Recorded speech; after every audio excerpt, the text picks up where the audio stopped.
Electrostatics part number 11. आता ह्या part मध्ये आपण नवीन कन्सेप्ट बघणार आहे, डायइलेक्ट्रिक्स अँड इलेक्ट्रिक पोलरायझेशन. तर डायइलेक्ट्रिक्सचा स्टडी करण्यापूर्वी आपल्याला हे दोन सिंपल वर्ड्स माहिती आहेत बघा, conductors and insulators. Conductors, insulators आपण खूप पूर्वीपासून स्टडी करतो. याचा कंडक्टर्स ज्याला आपण म्हणतो की ज्या मटेरियल मधनं करंट फ्लो होतं, current can flow, I can flow, I that is current, इथं सिम्बॉल वापरलाय मी. Current can flow easily through the material आणि करंट कॅनॉट फ्लो त्याला आपण इन्सुलेटर्स म्हणतो. Cannot flow or the conductivity is high. Electrical conductivity is high for the materials. High conductivity. Electrical conductivity त्याला आपण म्हणतो कंडक्टर्स. आणि पुअर किंवा zero conductivity, poor electrical conductivity त्याला आपण इन्सुलेटर्स म्हणतो. आणि in between this two there are semi conductors. Electrical conductivity ज्याची lies between conductors and insulators, तो डिफरंट टॉपिक आहे, सेमी कंडक्टर्स. तर हे पूर्वीपासून स्टडी केलेलं आहे. कंडक्टर्स आणि इन्सुलेटर्सचे आपल्याला एक्झाम्पल्स पण माहिती आहे. मेटल्स सगळे जवळजवळ आपण कंडक्टर्स म्हणतो, गुड कंडक्टर्स ऑफ इलेक्ट्रिसिटी. आणि इन्सुलेटर्स, वूड, ग्लास हे सगळे बॅड कंडक्टर्स ऑफ इलेक्ट्रिसिटी म्हणतो. तर कंडक्टर्स चा स्टडी आपण भरपूर केलेला आहे. मेटल्स गुड कंडक्टर्स माहिती आहे, तसेच त्याप्रमाणे human bodies, animal bodies are good conductors. Human body आपण गुड कंडक्टर कसे म्हणतो, कारण आपण समजा जर एखाद्या चार्ज बॉडीला हात लावला, स्पर्श केला, when we touch the charged body we feel shock. आपल्याला शॉक बसतो. शॉक का बसतो, तर ते सगळे चार्जेस आपल्या बॉडीमधनं फ्लो होतात without any opposition. That is, the charges can flow through human body having a path of free resistance. आपल्या बॉडी मधनं चार्जेसना पाथ मिळतो विदाउट एनी रेजिस्टन्स. म्हणजे अशा बॉडीज, असे मटेरियल्स की ज्याच्यामध्ये रेजिस्टन्स जवळजवळ झिरो असतो, त्याला आपण कंडक्टर्स म्हणतो. म्हणजे हे कंडक्टर्स हा पण एक प्रकारचा आपण प्रॉपर्टी बघितलेली आहे, एक प्रकारची कॅरेक्टरिस्टिक बघितलेली आहे. मेटल्सचा रेजिस्टन्स जवळजवळ झिरो असतो. म्हणजे कंडक्टर्स जे आहेत त्याचा रेजिस्टन्स ऍक्च्युअली झिरो नाही आहे, पण खूप लो असतो. Resistance of insulator is very high, म्हणून त्यांना आपण त्याच्यातनं करंट फ्लो होत नाही. Resistance offered by some materials is very high, then we call this materials as insulators. तर हा आपल्याला पूर्वी स्टडी झालेला आहे. Why metals are good conductors, आणि हे रिझन पण तुम्हाला माहिती आहे. मेटल्स गुड कंडक्टर्स का असतात, तर त्यामध्ये तुमचा आन्सर आहे ते ऑब्व्हियसली फ्री इलेक्ट्रॉन्स. मेटल्स मध्ये भरपूर free electrons, large number of free electrons, large number of free electrons. Electrons नाही तर free electrons, large number of free electrons. Free इलेक्ट्रॉनची संख्या जास्त मेटलमध्ये, त्यामुळे ज्या मटेरियलमध्ये ही संख्या जास्त असेल त्या मटेरियलला आपण म्हणतो गुड कंडक्टर्स. कंडक्टर्स ज्यांची कंडक्टिव्हिटी हाय आहे. कंडक्टिव्हिटी म्हणजे स्पेसिफिक किंवा कंडक्टन्स, कंडक्टन्स इज व्हेरी हाय. तर ज्याचा रेझिस्टन्स कमी त्याचा कंडक्टन्स जास्त, ज्याचा रेझिस्टन्स जास्त त्याचा कंडक्टन्स पुअर. किंवा आपण स्पेसिफिक रेझिस्टन्स वगैरे डिफाईन केलेलं आहे, कंडक्टिव्हिटी डिफाईन केलेली आहे 11th स्टँडर्डला, किंवा त्या पूर्वीच्या स्टँडर्डमध्ये आपल्याला कंडक्टिव्हिटी आपण डिफाईन केलेली आहे. तर फ्री इलेक्ट्रॉन समजा एक मटेरियल आहे, मटेरियलमध्ये हे समजा मेटल आहे, मेटलमध्ये आपण फ्री इलेक्ट्रॉन्स दाखवतो, free electrons. And these are moving randomly in all possible directions. These are not at a steady position. They are moving in all possible directions within the metal. मेटलच्या आतमध्येच हे सगळे free electrons फिरत असतात. And when you apply the potential difference across this material across this metal potential difference म्हणजे आपण battery जर जोडली याला तर हे इलेक्ट्रॉन्स यांना ड्रिफ्ट वेलॉसिटी मिळते आणि इलेक्ट्रॉन्स सगळे टुवर्ड्स पॉझिटिव्ह टर्मिनल याकडे मूव्ह होतात आणि इलेक्ट्रिक करंट फ्लोज थ्रू दी मेटल. आणि आपण इलेक्ट्रिक करंटची डिरेक्शन कशी दाखवतो? In the reverse direction of electron flow. तर हे electrons before connecting this battery, before connecting the electric field, before connecting the electric potential, all the electrons move in the different directions. So net motion of electron is zero, and when you apply such potential difference, there is a drifting of electrons with certain velocity. So they move in a particular direction and the current flows through the material. तर हे free electrons आहेत. Free electrons मुळे मेटलचे good conductors. आता free electrons मिळतात कसे, हे कसे तयार होतात किंवा हे कशा पद्धतीने फ्री तयार होतात? तर some atoms lose their valence electrons. Atoms मध्ये सेंटरला आहे तो पॉझिटिव्हली चार्ज न्यूक्लियस आणि बाजूला हे इलेक्ट्रॉन्स आहेत ऑर्बिट्स मध्ये. These are the orbits. आता ह्या ऑर्बिट्स मध्ये ज्या लास्ट ऑर्बिट किंवा ज्याला आपण व्हॅलन्स ऑर्बिट म्हणतो, ह्या व्हॅलन्स ऑर्बिट मध्ये इलेक्ट्रॉन्स असतील त्यांना आपण व्हॅलन्स इलेक्ट्रॉन्स म्हणतो. Valence electrons. आणि हे कसे असतात? These are loosely bound to the nucleus. हा न्यूक्लियस आहे. These electrons are loosely bound to the nucleus. They can escape from the metal. हे जे व्हॅलन्स इलेक्ट्रॉन्स आहेत हे याच्यातनं ह्या ऑर्बिट मधनं बाहेर पडू शकतात. And available for conductivity. आणि ह्याला आपण म्हणतो फ्री इलेक्ट्रॉन. असे काही इलेक्ट्रॉन्स ह्या ऍटम मधनं बाहेर पडतात. ऍट रूम टेम्परेचर किंवा ज्या वेळेला आपण कुठलंही रबिंग वगैरे जी प्रोसेस आहे तर त्या प्रोसेसमुळे जे व्हॅलन्स इलेक्ट्रॉन्स आहेत ते लूजली बाउंड असतात म्हणून हे बाहेर पडतात. पण आतले जे इनर शेलला जे इलेक्ट्रॉन्स आहेत आतमध्ये, हे इलेक्ट्रॉन्स मात्र टाईटली बाउंड आहेत. आतले जे इलेक्ट्रॉन्स असतील हे टाईटली बाउंड आहेत न्यूक्लियससाठी, पण हे लूजली बाउंड आहेत. लूजली बाउंड असल्यामुळे हे इलेक्ट्रॉन्स बाहेर पडतात आणि अवेलेबल फॉर कंडक्टिव्हिटी असे free electrons. So these electrons free to move inside the metal. हे इलेक्ट्रॉन्स असे फ्रीली मूव्ह होतात. These are free electrons. When potential difference is applied, they get the drift velocity and current flows.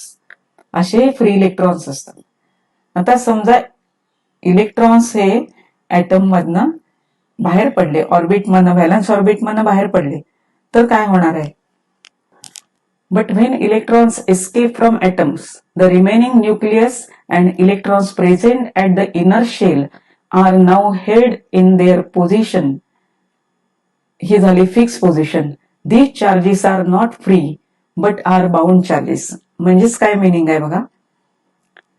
Material मधनं समजा हे material आहे, या material मध्ये molecules आहेत, ऍटम्स आहेत. ऍटमला सेंटरला positive charge nucleus, negatively charge electrons आणि व्हॅलन्स ऑर्बिट मधले इलेक्ट्रॉन्स. हे इलेक्ट्रॉन्स बाहेर पडतात. इलेक्ट्रॉन्स बाहेर पडल्यावरती हा इलेक्ट्रॉन फ्री इलेक्ट्रॉन झाला. हा इलेक्ट्रॉन फ्री इलेक्ट्रॉन किंवा याला म्हणतो आपण mobile charge. Mobile charge. Mobile charge म्हणजे याची मोबिलिटी भरपूर जास्त असते. हा कुठेही फिरू शकतो मेटलमध्ये. म्हणजे याचं बॉन्डिंग या न्यूक्लियस बरोबर नाहीये. हा जो न्यूक्लियस आहे याच्याबरोबर याचं बॉन्डिंग नाहीये. So this charge is free charge. पण जे बाकीचे आता राहिलेलं आहे या ठिकाणी स्ट्रक्चर, न्यूक्लियस ज्याच्यामध्ये प्रोटॉन्स आहेत आणि ज्या इनर शेल आहेत याच्यामध्ये इलेक्ट्रॉन्स आहेत. These charges are not free to move anywhere. So here the position of these charges is fixed. So these are non mobile charges ज्याची मोबिलिटी 0 आहे. So these are bound charges. These are bound charges because their position is now fixed. Position त्याच ठिकाणी राहिलेले आहेत. Position is fixed. Bound charges याला म्हणतात. म्हणजे याची मोबिलिटी काय असते, 0 असते. मोबिलिटी म्हणजे ते फिरू शकत नाही. Mobility is 0.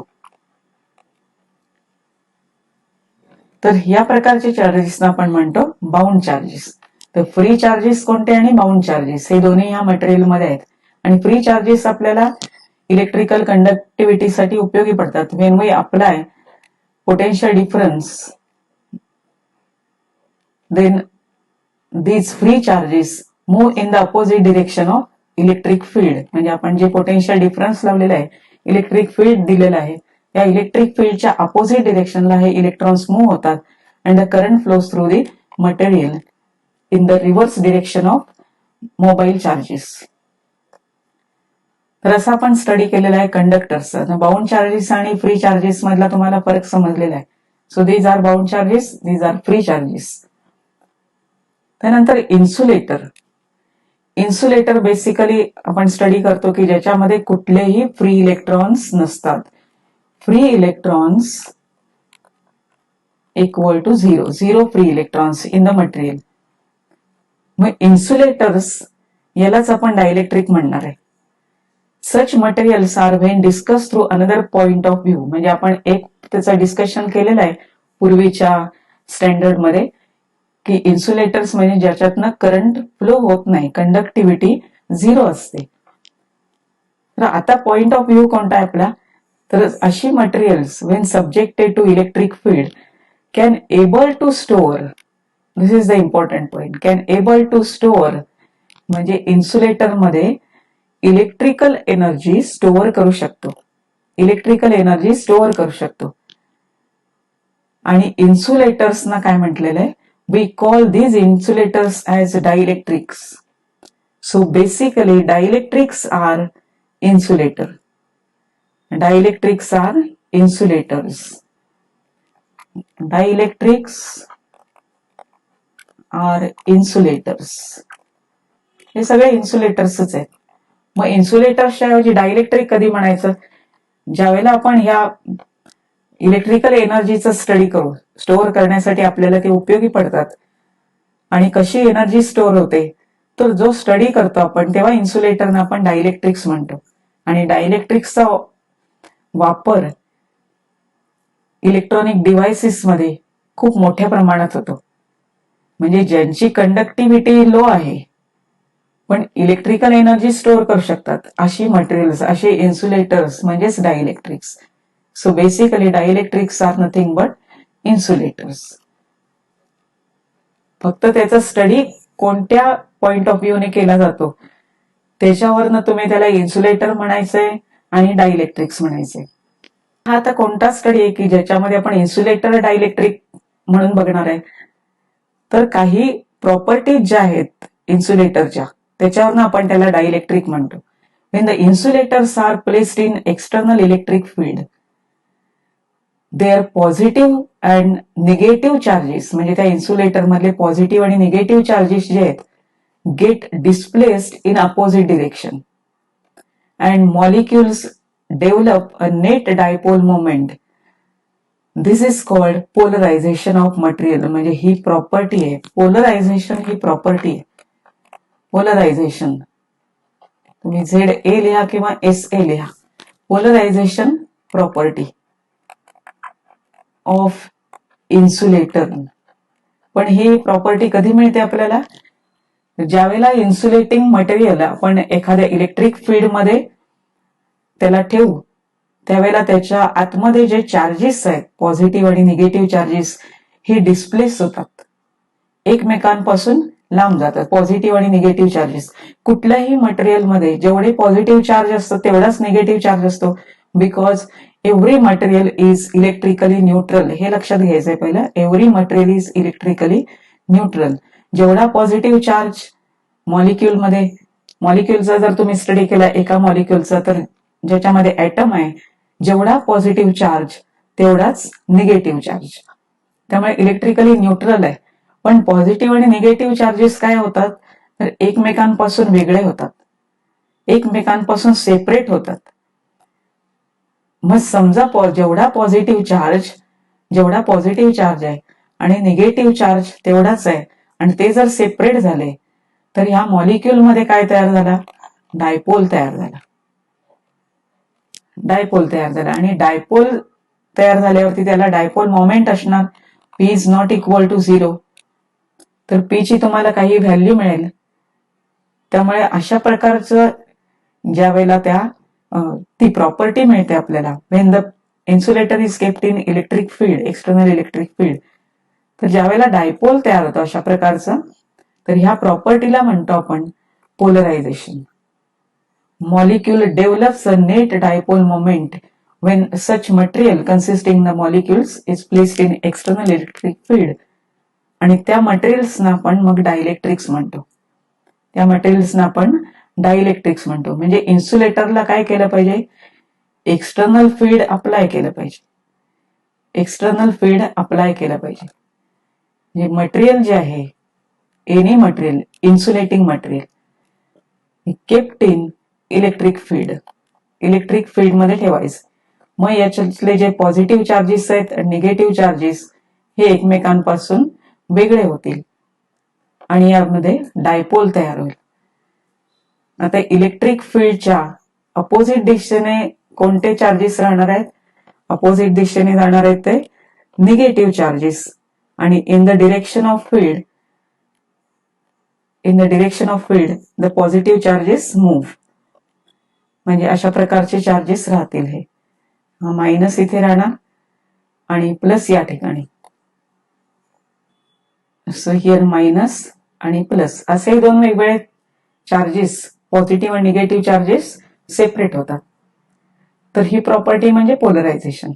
आता डायइलेक्ट्रिक्स पण दोन प्रकारामध्ये विभागले गेलेले आहे. डायइलेक्ट्रिक्स पोलार आणि नॉन पोलार. तर पोलार डायइलेक्ट्रिक्स म्हणजे मटेरियल्स जी आहेत इन्सुलेटर, ही दोन पार्ट मध्ये विभागली गेलेली आहेत. तर पोलार डायइलेक्ट्रिक्स कोणते? ज्याचे मॉलिक्युल्स पोलार मॉलिक्युल्स असतात. म्हणजे त्या मटेरियलमध्ये जे मॉलिक्युल्स आहेत ते polar molecules. Polar dielectric consist of polar molecules. आता पोलार मॉलिक्युल्स म्हणजे काय?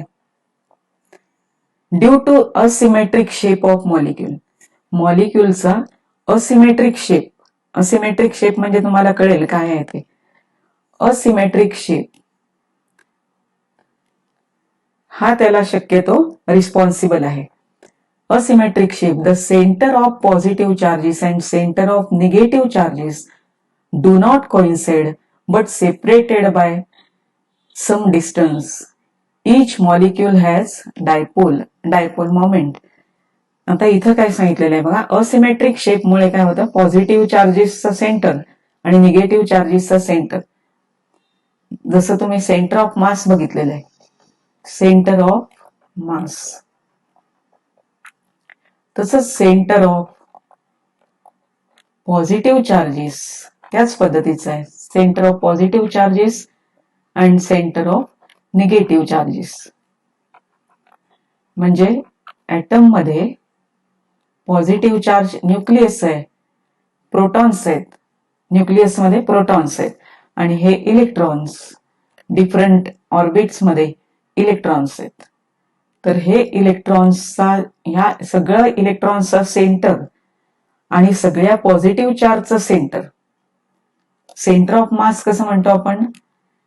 It is the point at which whole mass of the body suppose to be concentrated. Actually तिथं कुठलंही मास नसतं, सपोज टू बी कॉन्सन्ट्रेटेड. आपण assume करतो की जे मास आहे, म्हणजे समजा स्फेरिकल बॉडी आहे, तर या सगळ्याचा मास याच्या सेंटरला कॉन्सन्ट्रेट झालेला आहे. म्हणजे हा सेंटर ऑफ मास झाला. इथं कुठलाही मास नाही, पण सेंटरला त्याचं मास संपूर्ण कॉन्सन्ट्रेट झाले. Suppose this is a ring. रिंगला आपण सेंटर ऑफ मास त्याच्या सेंटरला घेतो. म्हणजे ही खरं हॉलो रिंग आहे, इथं काहीही मास नाही, पण हा सेंटर ऑफ मास आपण रिंगचा गृहीत धरलेला आहे.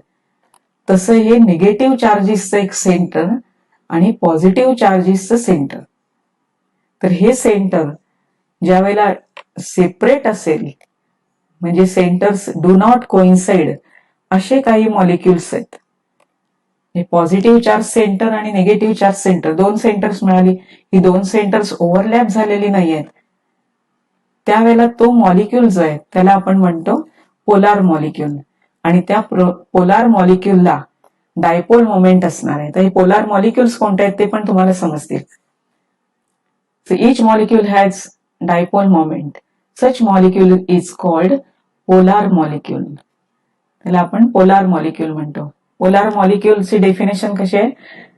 Centre of positive charges and centre of negative charges do not coincide किंवा do not overlap, separated by some distance. Molecule is called polar molecules, and the material made up of these types of molecules, polar molecules, is called polar dielectric. So each molecule acts as tiny dipole, tiny electric dipole, ज्याचा dipole moment हा 0 नसणार आहे, कारण centres काय झाली, positive आणि negative वेगवेगळी झाली. डायपोल मोमेंट हा खूप कमी असतो. त्याची ऑर्डर किती आहे बघा, 10⁻36 coulomb metre. This is SI unit. 10⁻36 order खूपच हे कमी आहे, खूप कमी, म्हणून त्याला तर टायनी म्हटलेलं आहे, टायनी इलेक्ट्रिक डायपोल.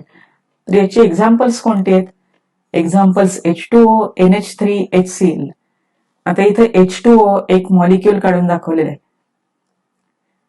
तर असं जे बॉन्डिंग आहे, 2 हायड्रोजन मॉलिक्यूल आणि एक आहे तो ऑक्सिजन मॉलिक्यूल, याचे जे बॉन्डिंग तयार झालेले आहे, ह्या बॉन्डिंग मध्ये इलेक्ट्रॉन्स म्हणजे निगेटिव्ह चार्ज शिफ्ट होतात ते टुवर्ड्स ऑक्सिजन म्हणजे ह्या बाजूला, आणि पॉझिटिव्ह हे थोडे हायड्रोजनच्या बाजूला शिफ्ट होतात.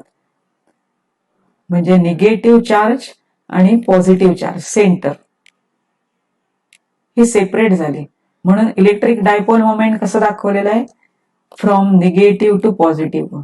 दिस is electric dipole moment of molecule of water molecule. तसं इथं HCl पण दाखवलेलं आहे. HCl आता इथं असिमेट्रिक शेप आहे आणि इथं HCl, Cl कडे थोडा निगेटिव्ह चार्ज डिस्प्लेस होतो आणि पॉझिटिव्ह चार्ज सगळा H कडे जातो. त्यामुळे dipole moment vector it is drawn from Cl to H. तर due to asymmetrical shape these molecules are polar molecules. आता हे पोलार मॉलिक्युल्स मटेरियल मध्ये आहेत. तर पोलार मॉलिक्युल्स आपण कसं दाखवणार? प्रत्येक वेळेला हे आपण स्ट्रक्चर काढणार नाही, हायड्रोजन, ऑक्सिजन किंवा H आणि Cl असे आयटम्स काढत बसणार नाही. पण तुम्हाला मटेरियल दाखवायचं असेल तर आपण कसं दाखवू शकतो बघा. Suppose this is a polar dielectric material. ह्या पोलार डायइलेक्ट्रिक मटेरियल मध्ये असे मॉलिक्युल्स असणार आहेत. तर मॉलिक्युल्स आपण दाखवताना अशा शेपमध्ये दाखवायचे, प्लस मायनस. म्हणजे दोन्ही सेंटर्स जी आहेत, पॉझिटिव्ह चार्ज सेंटर, एक चार्ज नाही आहे हा प्लस, पॉझिटिव्ह चार्जचं सेंटर, निगेटिव्ह चार्जचं सेंटर, प्लस आणि मायनस, दीज आर सेपरेटेड. अशा प्रकारचं आपण हे जॉमेट्रिकल फिगर ही वापरू शकतो. असे मॉलिक्युल्स आहेत की ज्याच्यामध्ये ही सेंटर्स सेपरेट झालेले आहेत. हे मॉलिक्युल्स आपण असं दाखवू शकतो. This is a dielectric, polar dielectric material. Polar dielectric material. नंतर आपण आता नेक्स्ट नॉन पोलार, याच्या बरोबर अपोजिट, पोलार आणि non polar dielectrics. Non polar dielectrics म्हणजे काय आहे ते बघा. So non polar dielectrics having non polar molecules. इथं पोलार मॉलिक्युल होतं, आता इथं non polar molecules. Non polar molecule बरोबर अपोजिट डेफिनेशन आहे. तिथं डू नॉट कोइन्साइड होतं, सेपरेट झालेले, इथं कोइन्साइड आहे. Non polar molecules due to symmetric shape of molecule, याला शेप सिमेट्रिकल असतं. The centre of positive charges and centre of negative charges coincide with each other. The molecule does not have any dipole moment p is equal to 0. कुठलाही dipole moment नाही, कारण दोन्ही charges कसे आहेत, equal opposite charges एकाच ठिकाणी आहेत. म्हणजे पॉझिटिव्ह चार्ज आणि तिथंच हा निगेटिव्ह चार्ज एकाच ठिकाणी. त्यामुळे याच्यामध्ये डायपोल तयारच होत नाहीये. म्हणजे हा मॉलिक्यूल डायपोल याच्यामध्ये तयार होत नाहीये, म्हणून पी ची व्हॅल्यू 0 झालेली आहे. So dipole moment is 0. अशा प्रकारचे काही मॉलिक्युल्स आहेत, तर त्यांचा शेप हा जनरली सिमेट्रिकल आहे. सिमेट्रिकल शेपचे मॉलिक्युल्स नॉन पोलार मॉलिक्युल्स, आणि डायइलेक्ट्रिक्स मध्ये असे मॉलिक्युल्स असतील तर ते नॉन पोलार डायइलेक्ट्रिक. असे कोणते मॉलिक्युल्स आहेत, तर हा पहिला समजला का पार्ट. निगेटिव्ह आणि पॉझिटिव्ह सेंटर्स जे आहेत चार्जेसची, हे कोइन्साइड होणार. डू नॉट कोइन्साइड असतील तर ते पोलार, ज्याच्यामध्ये पोल्स असतात. नॉन म्हणजे पोल्स नसतात. सो पॉझिटिव्ह आणि निगेटिव्ह चार्जेस एकाच ठिकाणी, तो मॉलिक्यूल म्हणजे non polar molecule. It is a non polar. ज्याच्यामध्ये डायपोल नाहीये, म्हणजे डायपोल मोमेंट 0 आहे. तसे कोणते मॉलिक्युल्स आहेत, for example H2O2 N2CO2.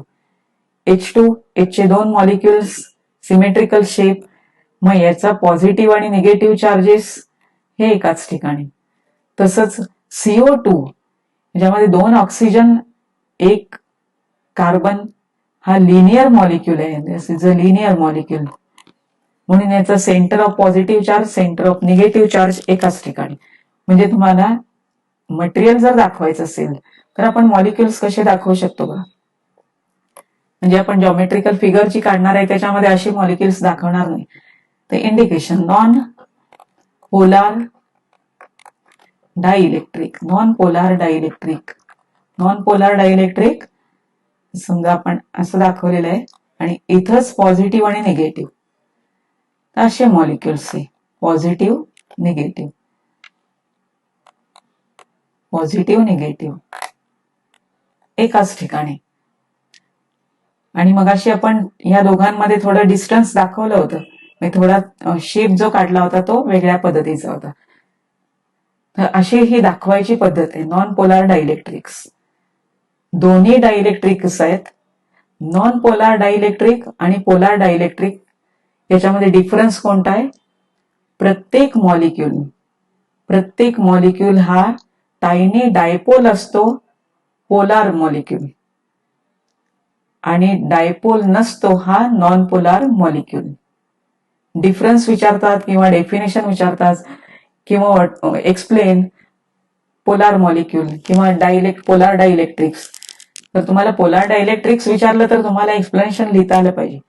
Polar dielectrics म्हणजे ज्या डायइलेक्ट्रिक्स मध्ये पोलार मॉलिक्युल्स आहेत, मग पोलार मॉलिक्युल्स काय आहेत ते पुढे लिहिलं पाहिजे. आता आपण नेक्स्ट बघणार आहे तो, when such material is subjected to an electric field, external electric field, then what is the behavior of such material in that field.